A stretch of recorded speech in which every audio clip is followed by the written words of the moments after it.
porter le message de ce matin. Yes. Bonjour tout le monde. Alors, personnellement, je vous souhaite une bonne année 2026 et de pouvoir anticiper cette nouvelle année avec bien de choses devant nous. Et j'espère que vous êtes prêts à recevoir le meilleur de Dieu. Amen. Parfois, le meilleur de Dieu est déguisé. Parfois, il est évident. Parfois, c'est quelque chose qu'on célèbre, qu'on est capable de célébrer. Et d'autres fois, le meilleur de Dieu se déguise sous certaines formes et finit par nous montrer à quel point Dieu est beaucoup plus à l'œuvre que l'on pouvait l'imaginer. Et que finalement, la fin d'une saison, la fin d'une histoire, la fin d'une circonstance peut nous épater, peut nous surprendre. C'est toujours délicat pour moi d'entamer cette nouvelle année 2026 parce que cette année, on a été marqué par le décès d'un être cher, ma cousine, qui est décédée le 30 décembre. Et ça a été assez soudain, une maladie depuis juste 3 mois en arrière et partie très vite. Et c'est jamais évident de rentrer dans une nouvelle année avec un peu ce cœur-là. Et en même temps, la vie continue. En même temps, on doit continuer à croire, on doit continuer à avoir foi, on doit continuer à espérer, on doit continuer à ambitionner plein de choses, plein de belles choses. Et en gardant justement aussi cet équilibre, je crois que c'est sain aussi de pouvoir garder cet équilibre, de juste se rappeler que bien sûr, on peut avoir des attentes, bien sûr, on peut espérer bien des choses, mais le parcours n'est jamais acquis. La suite des choses, on peut essayer de travailler pour que certaines choses puissent être vraiment au rendez-vous, mais ça ne veut pas dire nécessairement que nous avons tous les éléments en main, tous les tenants, les aboutissants. Et je crois que la foi, c'est savoir aussi cheminer avec ça. C'est très délicat parfois de partager la foi lorsque c'est des situations qui nous peinent, qui nous fragilisent. Et en même temps, il y a tout ce que Dieu continue d'espérer pour nous. Combien se situe ce matin? Je peux concevoir des gens qui peuvent finir 2025 dans la célébration, dans la joie. Ceux qui ont lu le mot que j'ai donné à travers les vœux. Hein, beaucoup de gens ont été touchés, des gens qui m'ont écrit personnellement aussi, qui se sont reconnus là-dedans. Et j'ai pensé, des fois on ne pense pas suffisamment. Hein, des fois on dit très vite bonne année comme si c'était quelque chose qu'on doit faire avec joie. Mais ce n'est pas évident quand l'année qui a précédé ne s'est pas forcément conclue avec des choses qu'on avait espérées au départ. Et donc, il faut réussir à entrer dans une nouvelle année sans non plus trop se craquer, sans surjouer quoi que ce soit, rester très lucide, que je continue à espérer quelque chose, mais en même temps, je veux apprendre de 2025. Donc, je veux pouvoir rebondir dans 2026 avec une mesure de foi beaucoup plus équilibrée et m'attendre encore une fois à Dieu parce que je crois que Dieu est capable de me surprendre et de faire des choses au-delà de ce que j'aurais pu imaginer ou même penser ou même espérer. Combien sont ici ce matin avec moi? Et c'était quelque chose qu'on avait prévu déjà avant. Alors, avant d'entrer dans les fêtes, c'est vraiment la série, comment on veut la nommer, comment on l'a vraiment mis en place. Et j'aime ce nom, j'aime ce thème, perdu dans ta destinée, pas de panique. Et parfois, on peut se sentir comme ça. Et j'aimerais vraiment débuter tout de suite avec 2 versets qui vont être un peu des versets d'ancrage ce matin. Ils vont nous permettre de pouvoir cheminer. Et puis aussi, vous allez voir que c'est des versets qu'on va pouvoir réutiliser tout au long de cette série parce que c'est très profond. C'est peut-être juste 2 versets, 2 phrases, mais très profond. Et le premier se trouve dans Philippiens, chapitre 1er, verset 6. Et c'est l'apôtre Paul qui déclare ceci: « Je suis persuadé que celui qui a commencé en vous cette bonne œuvre la rendra parfaite pour le jour de Jésus-Christ. » Et un deuxième verset, celui-là, il n'est pas celui qu'on est le plus habitué, mais il provient, en fait, c'est une phrase qui a été nommée, qui a été déclarée. C'est la parole de Pierre lorsqu'il s'est retrouvé devant Jésus-Christ, après justement, dans le fond, c'est la première rencontre qu'ils auront ensemble, assez seul à seul, sincère. Il se revoit après justement Pierre qui a renié par 3 fois Jésus-Christ, alors que bien avant, il disait, moi je serais le seul s'il faut à rester en arrière de toi, à te supporter, à persévérer jusqu'au bout. Et c'est lui qui a flanché le premier. lorsqu'il s'est pris devant une situation où on lui a demandé « Mais est-ce que tu connaissais Jésus-Christ? » Et il a eu peur, tellement eu peur des conséquences de pouvoir dire « Oui, je fais partie de ceux qui ont suivi Jésus-Christ. » Et qu'il a préféré renier Jésus-Christ. Et Jésus était présent, Jésus était témoin. Et ça, c'est quelque chose aussi qui devait être rectifié. C'est quelque chose qui devait être reconstruit. Et Jésus savait que Pierre avait besoin d'être reconstruit. Maintenant, la beauté de ces choses-là, regardez bien, et je vais vous amener dans un message extraordinaire à travers ces deux passages. Dans Jean chapitre 21 au verset 17, c'est Pierre qui va dire « Seigneur, tu sais toutes choses, mais tu sais que je t'aime. » Wow! Et malgré que le parcours aurait pu le convaincre du contraire, les bourdes, les échecs, les mauvais coups, finalement, les regrets auraient pu faire en sorte que Pierre soit hésitant. Pierre soit un petit peu comme là, je ne suis plus très sûr si finalement je suis en mesure de pouvoir dire j'aime Jésus. Et combien sont d'accord avec moi qu'il y a parfois cette espèce d'incohérence qui fait aussi du sens? Vous allez voir, ça fait du sens. Peut-être que je suis un peu, bon, oui, ça en va avec ça, tu vas voir. Laisse-moi vraiment te diriger, tout va bien se passer. Mais il y a quelque chose à saisir de très puissant et de très profond. Et je voudrais qu'on commence l'année avec cette vérité tellement puissante. Combien ici sont d'accord? Vous savez, ça va prendre un petit peu de transparence, de vulnérabilité pour pouvoir parler des vraies choses ensemble. Lorsqu'on veut aborder des vrais sujets de la foi, il faut être capable de pouvoir le faire dans la transparence, dans la vulnérabilité s'il faut aussi un petit peu, et de pouvoir être sincère avec des choses qu'on n'ose pas forcément toujours avouer, toujours dire. On est dans des non-dits, on est un peu gêné, on ne sait pas trop ce que les autres pensent là-dessus. Et moi, je veux pouvoir mettre la lumière un petit peu là-dessus. Je crois que ça va un peu te libérer, ça va beaucoup te libérer. Je crois que ça peut te libérer beaucoup. Mais c'est cette difficulté que nous avons à être constants dans notre foi. La difficulté d'être constant dans notre foi et en même temps, il y a ce paradoxe où est-ce que nous pouvons vraiment admettre que oui, j'aime Jésus, j'aime Dieu, j'ai un cœur pour Dieu, je peux pas nier ça. Et en même temps, il y a le parcours qui semble être une incohérence avec ce désir de vouloir aimer Jésus-Christ. Est-ce qu'il y en a ici qui se reconnaissent?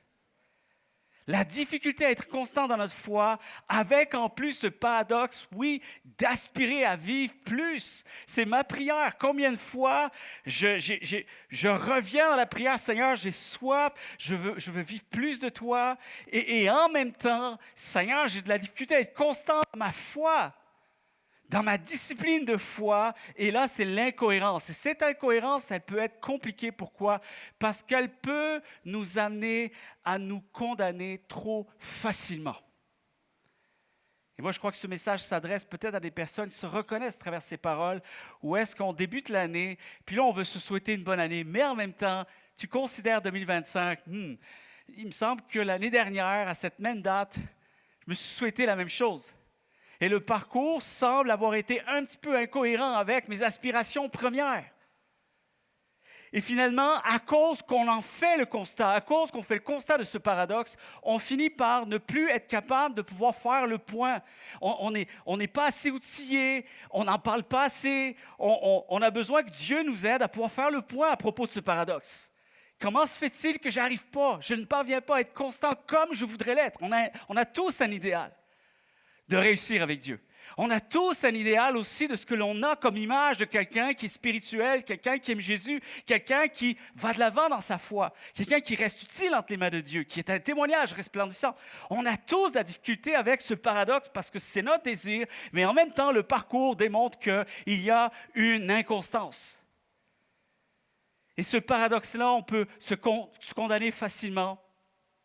Parfois, on évite à lancer la pierre sur le conformisme. Mais le conformisme, souvent, on va dire, il y a le conformisme religieux, mais souvent, on pointe les autres du doigt.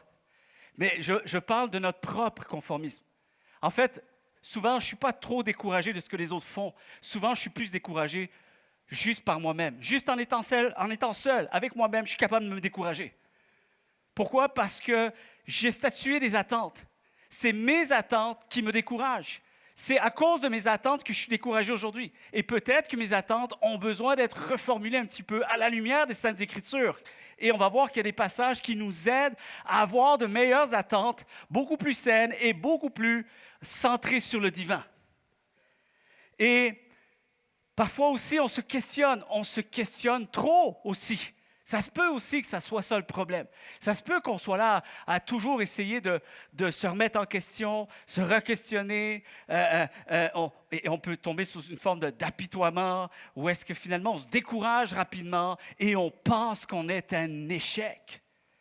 On pense être en échec avec Dieu. C'est ça, c'est le plus dommageable, on se déprécie. Et une des choses que tu as besoin de comprendre ce matin, c'est que tu n'es pas un échec, tout simplement pour la seule et unique raison, parce que tu es en marche, tu es en processus, et qu'une histoire de grâce et de puissance est en cours.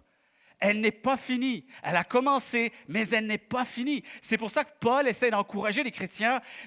Soyez persuadés, au moins gardez ça, au moins alimentez cet aspect dans votre vie, que oui, nous pouvons constater qu'il y a bel et bien quelque chose qui a débuté avec Dieu. Mon cœur peut statuer que Dieu a de la place dans ma vie. Mais la réalité, c'est que je ne suis pas encore arrivé à l'idéal de ce que je pense, du moins de ce que je souhaite, de ce que j'envisage pour ma vie. Et c'est là que Paul encourage les chrétiens à avoir une vision, de se regarder comme étant une histoire qui est en marche, qui est en cours, et le film est en diffusion. Le film de ta vie est en diffusion, et sois persuadé que ce qu'il a commencé en toi, c'est une bonne œuvre et qu'elle continue à cheminer, elle est sur une continuité et elle parviendra à devenir parfaite pour le jour où Jésus-Christ se révélera pleinement à toi. Amen. Et la première des choses que j'aimerais te dire ce matin, c'est ceci. Tu n'es pas seul. Ça ne règle pas tout, mais ça fait du bien. C'est déjà un premier pas qui nous apaise, qui nous libère, parce que souvent, lorsqu'on pense qu'on est en échec, ce n'est pas tant ça, des fois, le problème. Le problème, c'est de penser qu'on est le seul à être en échec. Et ça, c'est encore plus dur à gérer. Et c'est plus dur pour la suite. Comment je continue lorsque j'ai une telle pensée qui m'anime, qui alimente tout le temps mon esprit, qui me hante à l'intérieur? Et j'aimerais dire à quelqu'un, peut-être que personne n'a osé te le dire, mais moi je vais te le dire. À la lumière de mon propre parcours, de mon expérience de vie, peut-être que ça ne vaut pas forcément grand-chose, mais en tout cas, c'est mes acquis, c'est ce que je peux te dire moi. Après, tu en fais ce que tu veux, mais moi, je vais être le plus sincère ce matin et j'aimerais te dire, à toi qui es là ce matin, tu n'es pas le seul à avancer lentement. Ou du moins, tu n'es pas le seul à trouver que tu n'avances pas aussi rapidement que tu l'aurais souhaité. Tu n'es pas le seul à trouver difficile de maintenir une foi constante. Tu n'es pas le seul. Tu n'es pas le seul à ne pas tout encore comprendre aujourd'hui. Il y a bien des questions, il y a bien des confusions encore pour moi, alors que je consacre ma vie entière à en savoir plus sur Dieu, à discerner son cœur, à comprendre et à pouvoir aussi laisser Dieu me remplir de sa nature, de son cœur, de son esprit. Alors oui, j'admets aussi que malgré tout, malgré près de 30 ans de vie chrétienne, je peux statuer, je peux déclarer aujourd'hui que oui, je ne comprends pas encore tout ce que j'aimerais pouvoir comprendre. Tu n'es pas le seul à douter de ta légitimité spirituelle. En fait, ça, c'est avoir l'impression de ne jamais être à la hauteur. Jamais. Et le pire, c'est quand tu penses que tu es le seul à être comme ça, c'est sûr, tu finis par être un cas, tu penses que tu es un cas isolé et tu finis par t'isoler pour vrai. Et c'est très difficile d'espérer que la foi soit maintenue, que la foi revienne, si tu prends la décision de t'isoler parce que tu as fini par te convaincre toi-même que tu n'es pas apte et que tu n'es pas suffisamment légitime pour rester sur un chemin qui se dit être chrétien. Alors, tu n'es pas le seul à traverser des moments où Dieu semble silencieux, lointain, absent, distant. Ça vous parle? Tu n'es pas le seul à ne pas voir les fruits toujours de tes prières. Tu n'es pas le seul à ne pas voir tes prières être exaucées aussi vite que tu l'espérais. On est tous dans le même chemin, sur le même chemin. On est tous dans le même bateau et tu n'es pas le seul à questionner ta foi et tes progrès. Combien de fois où j'en suis, mes progrès avec Dieu. Et en même temps, j'aimerais te dire ceci, il y a quelque chose de saint là-dedans. Tu vas voir finalement, c'est quelque chose de puissant lorsque tu envisages d'essayer de répondre à ces questions-là à la lumière des Écritures et qu'est-ce que Dieu en dit. Pas juste aujourd'hui, mais qu'est-ce que Dieu en a dit déjà hier. Parce que je ne suis pas le premier à marcher avec Dieu aujourd'hui. Je ne fais qu'être une suite de plein de personnes avant moi qui ont eu la foi et qui ont su apprendre à découvrir ce que Dieu attendait d'eux. Et ça, c'est merveilleux, chers amis, parce qu'on est encore mieux positionnés qu'eux autrefois. Parce qu'eux découvrent des choses pour les premières fois, nous, on s'appuie sur leurs témoignages.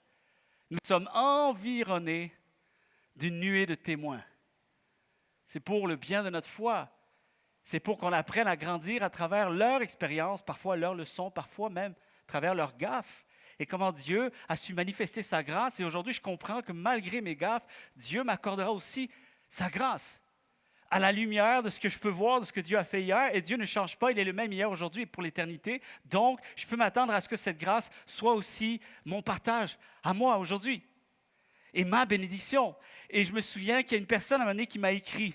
Et justement, qui avait besoin d'entamer une discussion avec moi par rapport à ce dilemme, à ce paradoxe, à cette difficulté. Elle me dit, j'ai de la difficulté à rester constante. Cette personne, elle me parle de ça.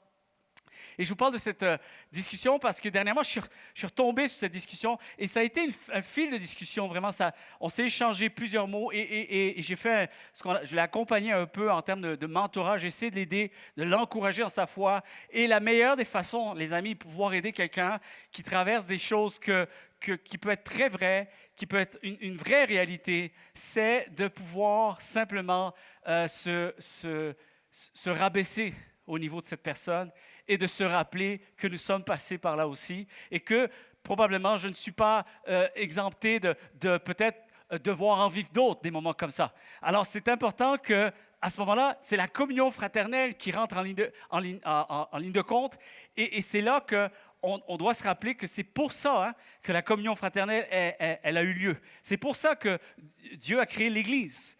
A fait naître l'Église, parce qu'un chrétien tout seul sur son chemin, il n'y arrivera pas. Il va falloir que je crée un concept où est-ce que les gens vont devoir se rassembler ensemble et qu'ensemble, ils se fortifient. Ensemble, ils puissent être dans la sincérité, l'authenticité, la vulnérabilité, se pardonner mutuellement, se supporter réciproquement. C'est là que tout se joue, chers amis. Et c'est là que l'Église doit avoir une image beaucoup plus belle et beaucoup plus resplendissante, plutôt que d'avoir toutes sortes d'histoires de conflits, de divisions, de chicanes et d'apitoiements ou quoi que ce soit. L'Église, c'est un endroit où on permet à des gens de venir pour pouvoir mieux triompher ensemble et mieux comprendre ce que Dieu attend d'eux. Et j'ai répondu simplement, écoute, et ça l'a marqué de voir que c'est ma première fois, je dis, je connais aussi ces moments qui fluctuent. C'est ça que j'ai écrit. Puis là, elle était, OK, wow, hey, ça me touche, ça me surprend, merci. En même temps, ça me fait du bien de savoir qu'une personne comme toi ose admettre qu'on vit les mêmes combats. Vous êtes là? Et oui, chers amis, on aimerait être plus constant. Oui, on aimerait tous être plus disciplinés. Soyons honnêtes. On aimerait être plus stable dans notre relation avec Dieu. Et ce combat, eh bien, ce qui fait du bien, ça ne règle pas tout, mais ce qui fait du bien, c'est de savoir que ce n'est pas un combat ou un cas isolé. C'est qu'on est plusieurs, et quand on l'admet, tant qu'on l'admet, tout va bien. Et on essaie de voir comment on peut s'entraider ensemble. Ce n'est ni un signe de faiblesse spirituelle, autant ce n'est pas un cas isolé, et ce n'est certainement pas un signe de faiblesse spirituelle, parce qu'il est partagé par bien des personnes qui ont été sincères dans leur foi avant nous. C'est très partagé dans les Écritures. Vous allez voir, je vais vous parler d'un verset, c'est très marquant, c'est très touchant. Et également, alors qu'on vit, alors qu'on est entouré d'amis, on réalise, et c'est bien de le réaliser, tout ce problème, tout ce paradoxe est bien partagé par des personnes sincères dans leur foi autour de nous. Autour de nous. Et au risque de te déstabiliser ce matin, j'aimerais te dire ceci. Tout cela fait aussi partie du plan de Dieu. Que tu sois inconstant,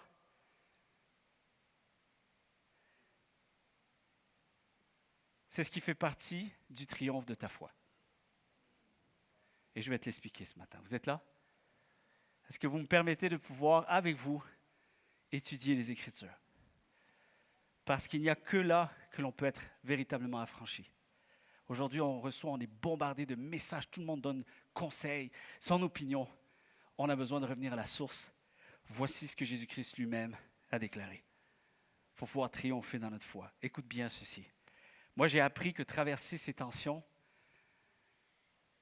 ne m'ont pas éloigné de Dieu. Bien au contraire. Ces moments de tension, ils m'ont permis d'apprendre à prier, de persévérer dans la prière.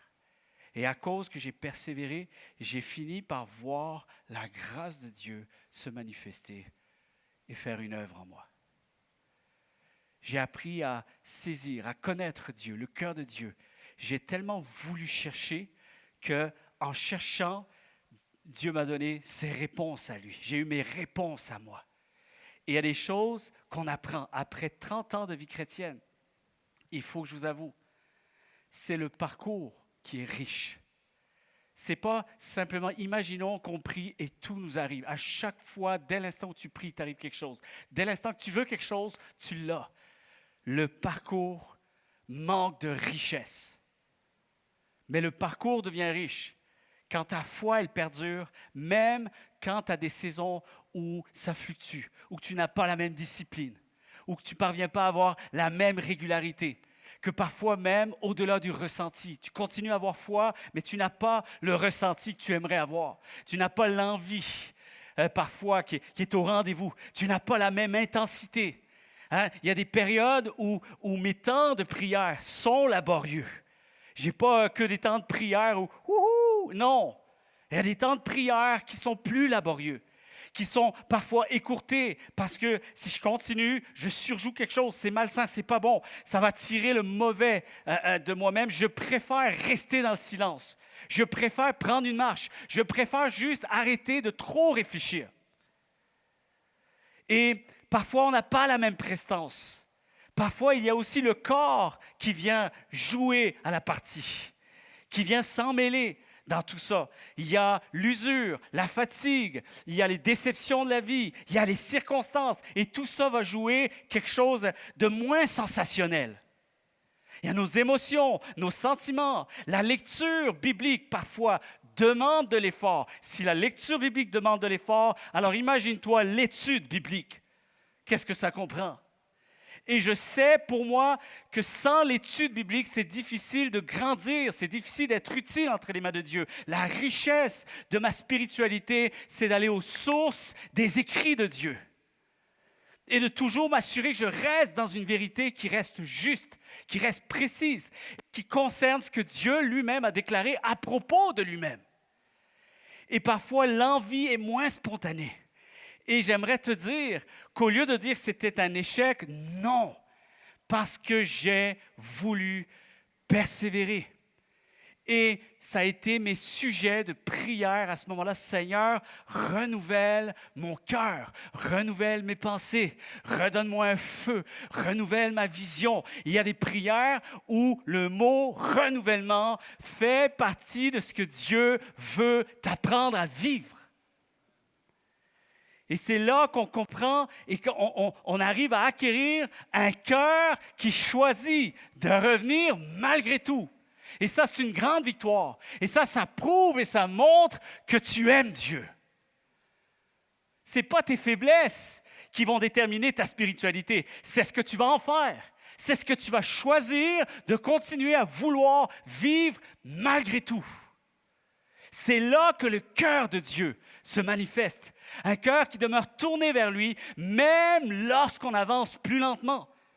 on revient à lui et je vais avoir assez d'humilité pour revenir avec ma transparence, avec ce que j'ai et avec ce que je n'ai pas, ce que j'aurais aimé avoir, mais je ne l'ai pas aujourd'hui. Alors, je ne vais pas je vais pas te concocter des prières avec des ingrédients que je n'ai pas. Je vais y aller avec l'inventaire que j'ai dans mon sac à dos et c'est ça ma prière. Et quand tu pries la prière qui est la tienne, qui est la plus sincère et qui est formulée avec ton cœur, elle touche le ciel.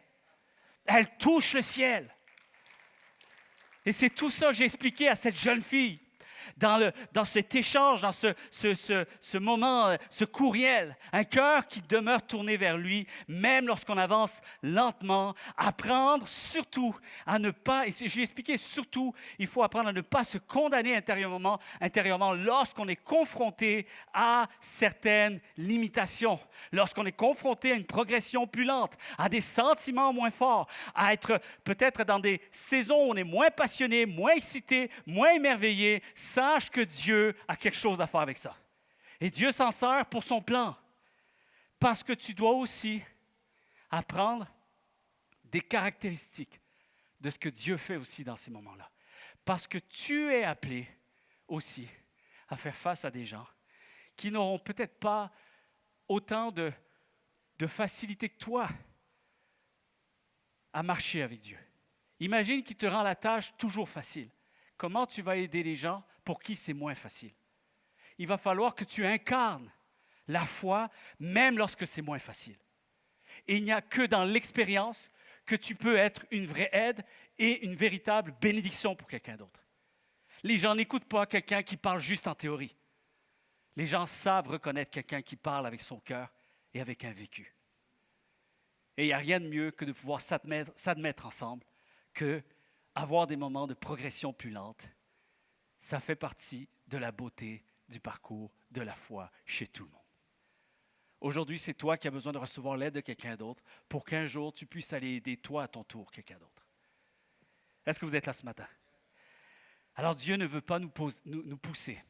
Ce que je veux dire ce matin, c'est que s'imposer une pression que Dieu ne nous impose pas, ça, c'est le piège. Alors nous, on pense qu'on voit Dieu qui nous condamne, qui nous en veut, qui est fâché, qui n'est pas bien. « Ah, tu t'appuies toi encore sur ton sort. Ah, tu fais la victime. Ah, tu joues à la... » Alors que Dieu dit « Mais j'ai rien dit. J'ai rien dit du tout. Au contraire, je te regarde avec plus d'affection. Enfin, il n'y a jamais plus d'affection avec Dieu, mais Dieu est présent dans ces moments-là, quand ça compte. Et Dieu veut que tu saches que tu es autant aimé, toujours aimé. Dieu ne veut pas te forcer. Et Dieu surtout ne nous mesure pas à nos performances. Ce n'est pas une performance, la foi chrétienne. La prière, ce n'est pas un jeu de performance. Ce n'est pas un examen, ce n'est pas un diplôme. Dieu marche avec nous au risque de te choquer. Il marchera avec toi au rythme où tu seras capable d'avancer. C'est aussi simple que ça. Parce que s'il essaie d'aller plus vite que toi, la relation se perd. Et plus personne n'y gagne là-dedans. Alors, ce qui va primer, c'est la relation. Où elle en est, mais il y a une relation. Sa bienveillance ne fluctue pas selon tes hauts et tes bas. Sa bienveillance, elle demeure constante, fidèle, présente dans chaque étape de notre chemin. Amen. Même lorsque ce chemin semble plus fragile et incertain. Alors, nous sommes variables, mais Dieu est invariable. Est-ce qu'on peut retenir cette leçon ce matin? Nous sommes fragilisés par nos émotions, mais Dieu ne l'est pas. Et nous sommes affectés par nos circonstances, Dieu ne l'est pas. Il est souverain, il reste en contrôle, il en faut au moins un des deux qui est parfait. Et c'est lui, c'est pas moi. Amen? Amen. Amen. La deuxième chose, écoute bien ceci, ça là, peut-être tu vas avoir de la misère à le prendre pour toi, mais prends-le avec dignité. J'aimerais te dire, tu es spirituel. Tu es spirituel. Écoute bien. Ce que je veux dire ici, c'est que tu as un cœur pour Dieu. Parce que vouloir que cet état de fragilité, vouloir que ça s'améliore avec Dieu, prouve que tu aimes Dieu. Prouve que tu es spirituel. Ça prouve que Dieu a de l'importance pour toi. Si tu étais indifférent, si tu étais charnel plus que spirituel, tu passerais ton chemin. Hey, c'est trop difficile. Allez hop, terminé. On va arrêter de se prendre la tête. On passe à d'autres choses. Ciao, bonsoir. Et ce n'est pas le cas parce que Dieu a de l'importance pour toi. Parce que Dieu a une place d'honneur qui compte dans ta vie. Et c'est pour ça que je peux déclarer ce matin que tant que tu as le désir, tu aspires à toujours t'améliorer, à progresser, à constater des trucs, mais OK Seigneur, comment je peux faire pour être plus constant? Comment je peux aspirer à plus? Comment je peux m'améliorer? C'est signe que tu es spirituel, que tu as un cœur qui brûle pour les choses de Dieu, tu es affectionné aux choses d'en haut et tu t'attends à lui pour de grandes choses. Amen.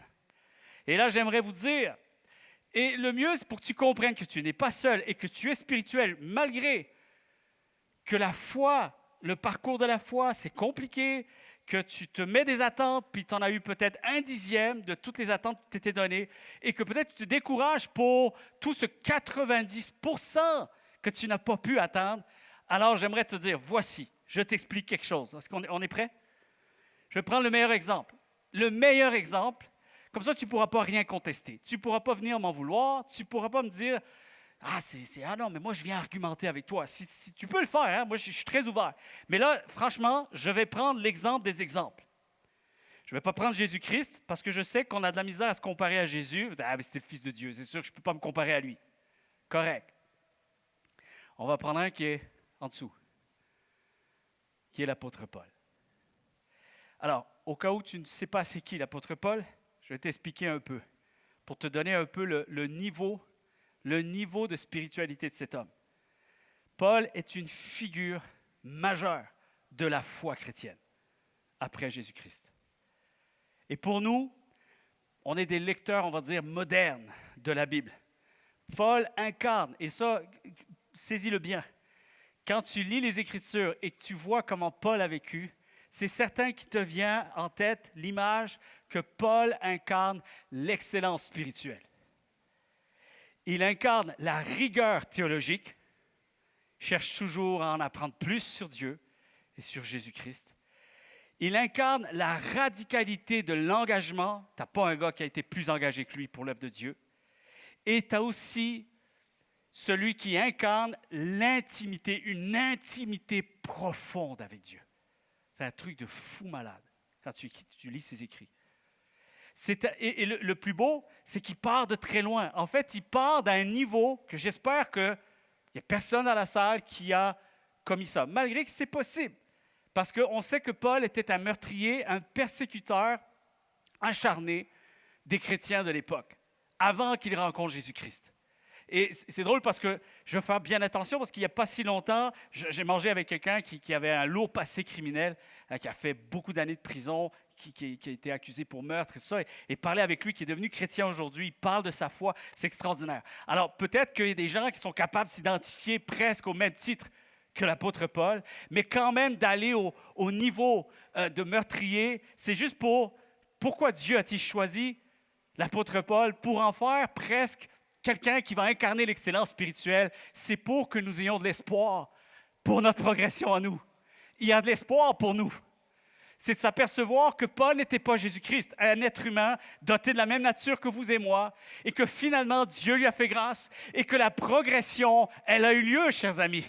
Et ça ne s'est pas fait du jour au lendemain, ça a pris plusieurs années. Et même à la fin, on voit encore beaucoup d'humilité de ce qu'il ne saisit pas encore, de ce qu'il a encore besoin de l'aide de Dieu, de la grâce de Dieu. Ça devrait simplement nous dire, oui, je crois que je peux peut-être admettre que j'ai un cœur pour Dieu moi aussi. Amen. Et je vais aller plus loin que ça. C'est un missionnaire qui a été infatigable, un persécuteur qui est devenu un des plus grands apôtres. Il a fondé plusieurs églises. Il a été missionnaire. Il est parti en mission, mais sincèrement, je ne sais pas comment je ne sais pas. Physiquement, j'aurais aimé le voir. Je crois qu'il faisait de la musculation. Je ne sais pas. Je ne sais pas. Mais il devait avoir quelque chose de physiquement conditionné. Bref. Infatigable, un théologien hors pair, où est-ce qu'il prenait le temps de sortir toutes ces révélations? Où est-ce qu'il prenait le temps de prier? C'est un truc de fou. Quand tu vois son agenda, il était empreint d'humanité. Moi, ce qui me touche, c'est que sa théologie, parce qu'il aurait pu se péter les bretelles. Et il le dit, je pourrais parler plus que bien des gens qui se pètent les bretelles. Il aurait pu se péter les bretelles. Mais lui, ce qu'il va faire, c'est qu'il va parler de la théologie, ce qu'il a reçu de Dieu. Il va le faire d'une façon qu'on est touché aujourd'hui, nous, lecteurs modernes, par des écrits qui sont tellement empreints d'humanité que je suis capable de les retracer, je suis capable de les prendre et pouvoir les rendre accessibles à ma vie parce que quelqu'un a eu assez d'humilité pour parler de son humanité. C'est tellement touchant. Est-ce que vous êtes avec moi ce matin? Ça va? Je ne suis pas trop intense? Ça va bien? Oui? Un homme qui a su parler au cœur de l'être humain. Tellement qu'on en a fait des masterclass. Que même les pères de la foi ont dit, hey, l'apôtre Paul, là, tous ses écrits, il faut les rassembler. Et c'est ce qui est devenu, on parle de canoniser la Bible, de prendre tous les écrits. Ça c'est un truc que le monde entier doit savoir. Et il a été auteur d'une grande partie du Nouveau Testament. Et les historiens, écoutent bien ceci, affirment que Paul demeure, après Jésus-Christ, encore aujourd'hui, l'homme le plus influent de l'histoire occidentale. Vous êtes là? Grâce à lui, moi je remercie Dieu pour l'apôtre Paul, d'avoir utilisé un homme comme ça. Et le génie de Dieu, de comment il l'a utilisé, cet homme-là. Parce que grâce à lui, je comprends davantage le salut en Jésus-Christ. Grâce à lui, j'ai une meilleure vision de sa grâce. Grâce à lui, je parviens à faire de très bonnes lectures de ce qu'est la foi chrétienne. Des lectures saines, des lectures équilibrées de la foi chrétienne. Et grâce à lui, il y a aussi toute cette pensée morale et culturelle pour nos générations. Vous êtes là? Et cet homme-là, écoute bien, cet homme-là, voici ce qu'il a écrit. Une fois que tu as tout ça, il a écrit ceci. Et il est loin d'être, comprenez bien, donc ce que j'essaie de vous faire comprendre, c'est qu'il est loin d'être un croyant débutant. Il n'est pas un chrétien instable, du tout. Il n'est pas quelqu'un qui n'a pas encore compris. Il a compris bien des choses avec Dieu. Il a déjà cheminé avec Dieu. Et voici ce qu'il va vous dire. Vous êtes là? Romains chapitre 7, versets 22 et 23. Car je prends plaisir à la loi de Dieu. Alors il met ça clair. Que les choses soient bien claires. J'aime Jésus. J'aime Dieu. Je suis affectionné aux choses d'en haut. Je suis consacré à la loi de Dieu. Je cherche à vivre pour Dieu. C'est ça que ça veut dire ici. Je prends plaisir à la loi de Dieu selon mon homme intérieur. L'homme intérieur. OK? Vous allez comprendre. Mais je vois dans mes membres, dans mon corps, dans mes pulsions, je vois une autre loi. Je vois quelque chose qui lutte contre la loi de mon esprit et qui me rend captif de la loi du péché qui est dans mes membres. Voilà. Est-ce qu'il y en a ici qui se reconnaissent? Ouais, là, bon, jusqu'à maintenant, je n'étais pas capable de trop m'identifier à l'apôtre Paul, mais là, oui, quand même. Là, un petit peu. Et ce que j'aime, c'est que juste après, le verset d'après, Romains chapitre 7, verset 24-25, ça dit « Misérable que je suis ». Après toutes les loges qu'on en a fait, je ne peux pas mieux résumer l'apôtre Paul, mais lui va se voir encore comme « Misérable que je suis, qui me délivrera de ce corps de mort, grâce soit rendue ». Il finit comme ça, « Grâce soit rendue à Dieu par Jésus-Christ, notre Seigneur ». Allez. La loi au-dedans de moi ici parle d'une force réelle. Il y a une force. Elle est active, elle est persistante. Il semble y avoir une réalité en nous qui nous pousse à lutter contre Dieu. Tu es spirituel. Malgré cette force centrifuge qui te pousse encore à lutter aujourd'hui. À être dans la confusion, dans l'insatisfaction, dans l'inconstance. Vous êtes là? La beauté, c'est que l'apôtre Paul n'en fait pas une excuse. Il n'en fait pas une excuse. Il ne prend pas ça pour, je peux jouer à la victime. Non, non, non, non, non. On n'est pas là du tout avec l'apôtre Paul. Il n'est pas là à s'apitoyer sur son sort. Il n'est pas là pour être défaitiste. Il n'est pas là pour dire, je baisse les armes, je lâche prise, je jette l'éponge. Ce n'est pas ça du tout qu'il est en train de dire. En fait, ce qu'il veut surtout que nous saisissions, c'est que avoir des luttes n'est pas un manque de maturité spirituelle. C'est surtout ça. Il y a une loi qui était chez lui, cette loi, elle est chez toi aussi. Cette loi, elle est chez moi. On est tous des êtres humains, alors tu dois simplement avouer une chose. Toi aussi, tu luttes contre cette loi. Et ça va durer toute ta vie, jusqu'à ton dernier souffle. Il parle d'une tension spirituelle profondément humaine. C'est le tiraillement entre tout ce que je conçois de Dieu et tout ce qu'on doit maintenant faire avec ici-bas. Et que nier cela, parce que Paul a beaucoup parlé de la spiritualité, mais être humainement spirituel, c'est ça qui fait la grande victoire. Et être spirituellement humain. Et nier cela, ce serait se mentir à soi-même. Vous êtes là? Il y a l'homme intérieur. L'homme intérieur ici, c'est tout ce qu'on aspire à vivre de beau, de réel avec Dieu.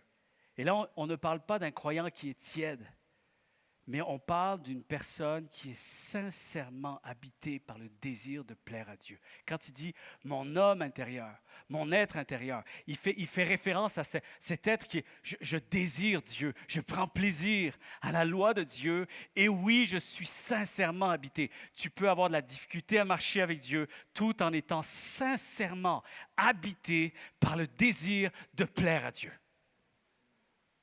Vous êtes toujours là? J'ai bientôt fini. Ne vous inquiétez pas. Vous allez pouvoir les manger après. Il parle de la lutte. Il prend le mot lutte, qui est une lutte qui est continue, qui est réelle, et surtout, ce qui est la beauté. Et là, c'est important de pouvoir le statuer, de pouvoir le faire parce que ça change tout, ça change notre vision, ça libère bien des affaires, ça nous permet de pouvoir marcher plus simple, plus léger avec Dieu, ce qui nous permet de pouvoir laisser plus de place à Dieu pour faire une œuvre extraordinaire, c'est que Paul va assumer cette lutte. Il l'assume au point que c'est avant-gardiste ce qu'il fait. Hein?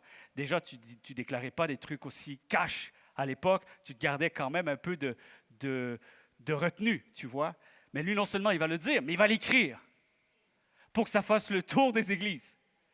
Et que ça finisse, lui, il ne savait pas. D'après moi, s'il savait que ça allait faire le tour du monde et des générations, il se serait retenu un peu. Quoique, je ne suis pas certain. Parce que la réalité, c'est que c'est beau de voir un chrétien qui s'assume sans vernis, sans faux vernis spirituel. Je suis spirituel sans faire semblant de l'être. Amen. Je suis spirituel sans faire semblant de l'être. Et ce que j'ai dit à cette jeune fille qui m'avait écrit, le fait que tu m'aies écrit, le fait que tu demandes de l'aide, le fait que tu sois aussi sincère comme tu l'es, tu es spirituel. Tu aimes Jésus, tout comme moi j'aime Jésus. Tu ne l'aimes pas moins, tu ne l'aimes pas plus. On aime Jésus tant et aussi longtemps qu'on n'y met pas du faux vernis spirituel. On assume nos luttes, mais on est capable de pouvoir statuer en même temps que j'ai des luttes. Je dis, Seigneur, je t'aime et Seigneur, je veux continuer à te suivre. Amen. Paul montre que le combat intérieur n'est pas un échec spirituel. Au contraire, c'est le signe que la vie de Dieu est en toi. L'Esprit de Dieu est à l'œuvre en toi. L'Esprit de Dieu témoigne à ton esprit une forme d'insatisfaction, une forme de repentance, un désir de vouloir t'accrocher, de vouloir encore essayer de faire 1000 de plus, de revenir, de prendre de nouvelles initiatives, de faire le point sur ta foi, faire le ménage, essayer de voir comment tu peux être une plus grande bénédiction, comment tu peux être plus généreux, comment tu peux vivre plus pour sa gloire. C'est son esprit qui témoigne à ton esprit et qui te donne un cœur pour l'aimer. Amen. Il te donne un cœur pour l'aimer. Tu as un cœur pour Dieu. Est-ce que tu es capable de le déclarer pour toi-même? J'ai un cœur pour Dieu. Je le statue ce matin, je le crois, je l'admets. Cette parole me fait du bien. Cette parole me fait réaliser que oui, Je suis capable de me reconnaître dans ce message. Si tu te reconnais dans ce message, alors déclare-le. J'ai un cœur pour Dieu. J'ai un cœur pour Dieu. Et un grand spécialiste, et je termine avec ça, un grand spécialiste des Écritures a mentionné quelque chose d'extraordinaire. Il a dit ceci, vous le voyez un peu sur les réseaux sociaux, je pense, ça se fait à toutes les sources. Là. Je le vois un peu ce discours, mais chacun le prend un peu à sa façon. Et c'est toujours quelque chose que j'ai cru. Étant jeune, j'avais déjà cette pensée-là, mais c'est très difficile de pouvoir la partager, et vous allez comprendre pourquoi. Cet homme va dire ceci, chercher Dieu, c'est déjà commencer à l'aimer. Et écoute bien, seulement à la lumière des Écritures. J'aimerais te dire, pourquoi tu luttes avec ta foi? C'est parce que intentionnellement, Dieu a choisi d'être caché.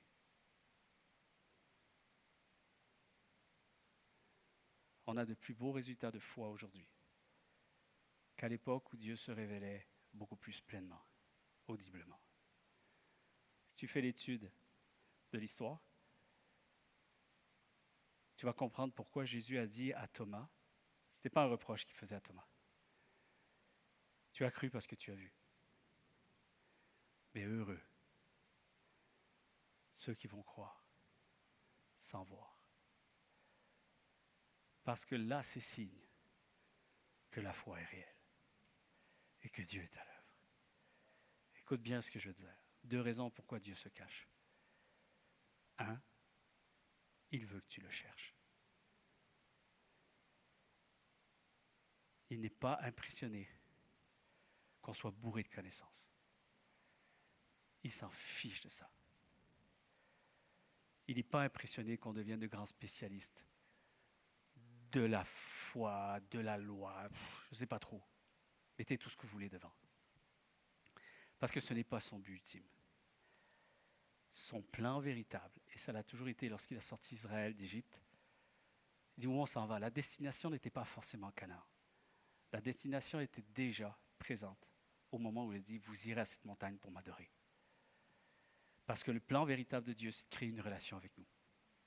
Amen. Parce que c'est dans la relation que tout se joue. Et dans la relation, tu y es arrivé. C'est ta destination. Et la pire chose, c'est d'être en relation avec Dieu et toujours se soustraire, se déprécier, être fâché parce qu'on n'en a jamais assez. La réalité, c'est que tant que tu es en relation avec Dieu, tu es à la bonne destination. Et que tu n'as pas à craindre pour la suite. Tout va découler de ta relation avec Dieu. Il va pourvoir, il va te relever, il va relever tes pensées, il va faire une œuvre remarquable. Pourquoi? Parce que cette relation est en vigueur. Tu prends soin de ta relation avec Dieu. Et ce n'est pas le parcours d'aujourd'hui qui doit définir où tu en es avec Dieu. C'est comment tu continues à échanger avec Dieu. Comment tu continues à être sincère avec lui. Amen. Son plan véritable, c'est la relation. Il veut qu'on le cherche parce que chercher, c'est déjà commencer à aimer. Dieu est caché parce qu'il ne peut pas faire autrement qu'être caché. Hey, soyez honnêtes. L'apôtre Paul a été honnête. Est-ce qu'on peut être honnête ce matin? Moi, je vais être honnête. Si Dieu n'était pas caché, je pense que je le prendrais trop souvent pour acquis. C'est le même titre que moi, je viens de la Corse. Tous les jours, matin et soir, j'allais au travail et je passais devant des plages prestigieuses.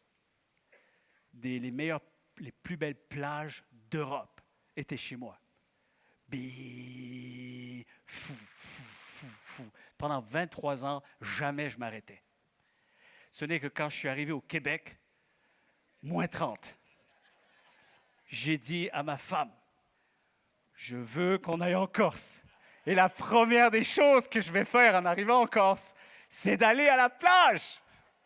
Parce qu'en allant à la plage, je veux réaliser que ça, je ne l'ai pas toute l'année. Et je refuse, quand j'y vais, de prendre pour acquis la plage. Mais la réalité, c'est que si la plage, elle vient trop rapidement, trop facilement à moi, je finis par la prendre pour acquis. Alors Dieu n'a pas d'autre choix que de rester caché, parce que sinon, il cesserait d'être Dieu. Tu le mettrais au niveau de toutes les autres affaires. Et là, c'est fini, ça devient un Baal, ça devient une idole. C'est pour ça que Dieu disait dans l'Ancien Testament, faites rien en effigie physique me concernant, parce que c'est mieux que vous ne sachiez pas, que je reste quand même un peu mystérieux. Comme ça, on s'assure que vous continuez à chercher continuellement à me connaître toujours plus, parce qu'il y aura toujours plus à découvrir à propos de moi. Et la deuxième chose, et je finis vraiment avec ça, c'est preuve. Pourquoi Dieu reste caché? Parce que c'est preuve qu'une vraie relation existe. Voilà. Parce que c'est difficile, parce qu'on doit percer, parce qu'on doit faire face à nos émotions changeantes, parce que humainement, on va tirailler, ça va tirailler, chercher le divin avec notre humanité. C'est quelque chose. Mais quand je le fais, quand je continue à le faire, et quand je fais tout, il y a des gens, même des fois, qui ne sont pas à Jésus, qui ne sont pas chrétiens, ils me disent, mais il est fou, ce gars-là. Je dis, mais tu te rends fou, c'est fanatique. Peut-être que ça peut être perçu comme ça aux yeux des autres. Mais moi, c'est une intense réalité. Et ça prouve que Dieu est réel. Malgré les années, je dois percer pour expérimenter Jésus. Je dois revenir sans cesse. C'est le divin avec l'humain. Ce n'est pas toujours évident. Et c'est dans l'effort qu'il y a quelque chose de beau, chers amis. Dans l'effort, il y a quelque chose qui est travaillé. Le fait de travailler intérieurement, à vouloir vivre une plus grande proximité avec Dieu, continuer à lutter, ne pas se lasser, d'être insatisfait, d'être remué et de vouloir que ça s'améliore malgré toutes les indications que Dieu ne nous donne pas. Le concernant aussi évident, aussi facilement, ça prouve que Dieu est à l'œuvre dans mon cœur, ça prouve qu'il existe, ça prouve que la foi est réelle, que je ne suis pas si fou. Si la foi n'était pas réelle, ça fait longtemps que ça serait fini. Mais si ça dure, c'est probablement parce qu'il y a un témoignage à prouver que dans l'invisible, quand ça dure, ça veut dire que ce n'est pas si invisible que ça. Amen. Est-ce qu'on peut se lever tous ensemble?